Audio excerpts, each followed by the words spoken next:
we're hoping that this grows a greater sense among us that, hey, you know what? That parish next door to us is just as much a part of us as we are of them. Or the one, New Buffalo and Hastings are just as related as New Buffalo and Sawyer.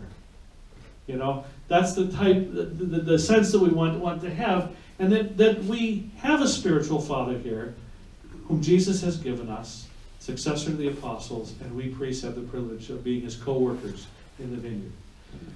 We want to promote local unity. We don't want to do any violence to anything that's going on that's good in the parishes at all, okay? And keep that local identity.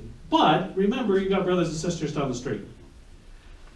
We hope maybe these groupings will shore up our schools a bit, because they'll be in the collaboratives, sometimes one or two schools in that collaborative, but you've got more parishes now working together to see about solutions for that, okay? And more priests available.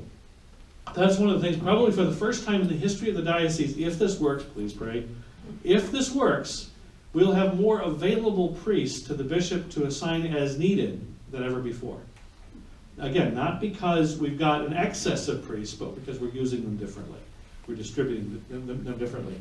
So, we won't have these moments where you arrive on Sunday, boy, I hope to see Father John, and it's Father, I don't know who that is. Okay? Hopefully not that. There'll be priests available to cover for one another. Father can actually get his retreat in this year, or get a few days off on occasion. If he's sick, he's got a brother priest who can cover for him. These are just kind of the human things that get us, if we're not careful. Development of priest gifts and talents. We know of priests who hate administration but love hospital work. Monsignor Hazard wouldn't know anything about that. He loves administration, just loves it. But why don't we let him do that? If that's what he wants to do. If there are those kinds of things, so this will allow for that. But we've got priests who are great teachers. We've got priests who are great with immigrants. We've got priests who are great with the sick and the dying, with the elderly. And right now we don't have the liberty to send them just to do that. It's all part of a bigger rat race that we have to try to keep up. So this allows for maybe a little bit more relaxed approach to that. We also need to open those doors that are possible, that let our deacons help us. We got deacons running around, and you know what they're really good at? Charity. They're fantastic at that, because that's why they were ordained. And so what works of mercy, what areas of charity can we let them loose in and take that burden off the priests? Read Acts of the Apostles, you'll see it's happened before. And then finally, some of the priests have expressed the desire. You probably remember, those who are older remember when the parish had the pastor and the 3 assistants. And they worked their way up the food chain and, eventually got the key to the refrigerator. Yeah. So, and by the way, the Christmas collection, just so you remember, that was for the rectory budget for the year. That's why the pastor used to get it. Then when they budgeted that, the pastor kept taking it. Remember that? Yeah, no. But that's what that was for. That was to maintain those priests and a housekeeper cook there for them. And so, the possibility of a common life, that's not there anymore. Some of our newly ordained guys have gone right out as pastors or after a very short time as assistants. You don't even get a chance to get your sea legs if you've been in the Navy. You don't get a chance to, and the first time that we have any real substantial encounter with the poor guy is when he messes something up because he didn't know, he didn't have that pastor to kind of show him the ropes along the way. Father Larry and I were just talking what a grace it was to have Father Kansani teach us the ropes. He was my first pastor, and he's here with him now. And just the wisdom that's there. I remember Father Kansani asking me about how I was going to solve a certain thing he'd given me to do. And he said, well, you can do that, but what if this happens? I said, oh, that would never happen. And he just started laughing at me. And I said, well, what do you mean? He said, well, just try this. And sure enough, it worked. He actually knew what he was talking about. That's the kind of thing that we hope to allow our newly ordained at least 5 years as an associate or an assistant to be able to cure a little bit before we send them out. Okay? Now, some statistics here.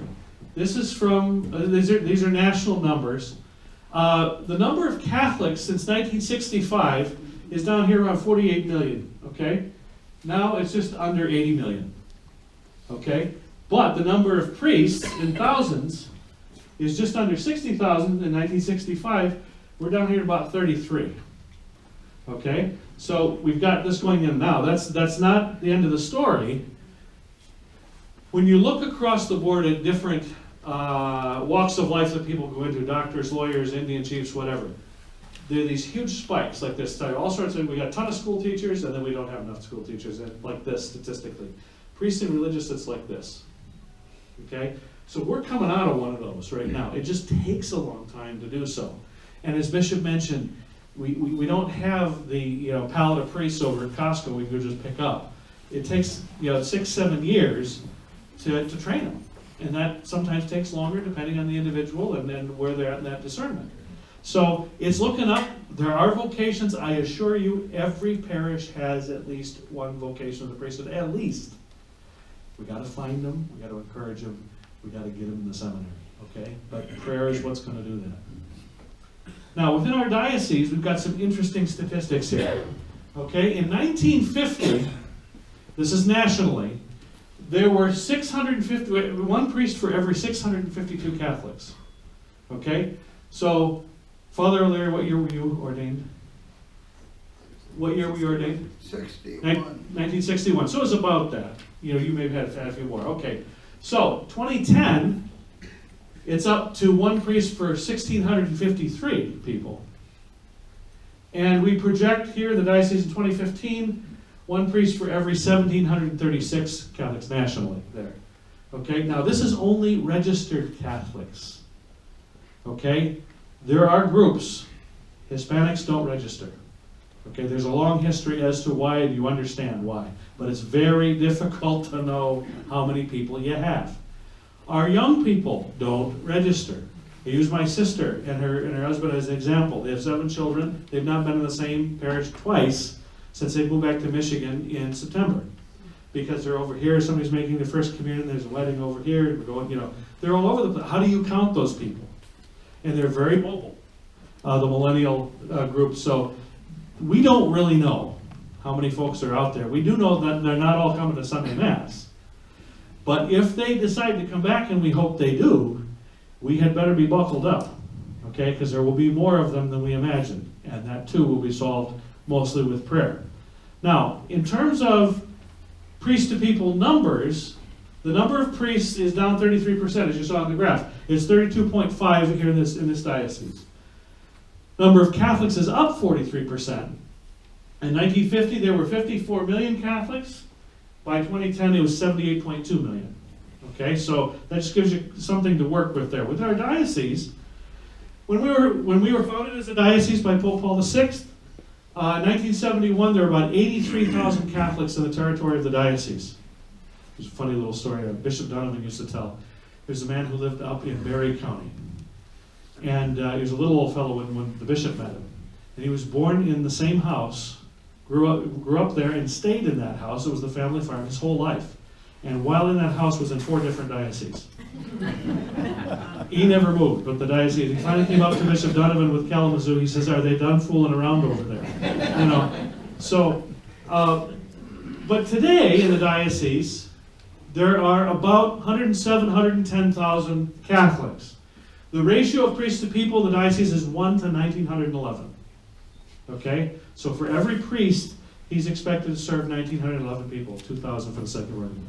Okay? So, which is a lot. Now, Mass attendance. And again, keep the variable in mind that we don't know who's bouncing around and moving around all the time. So it is more than this. In 1974, about 50%, 47% of Catholics attended Sunday Mass. By 2012, it's 24%. But again, mobility is a factor.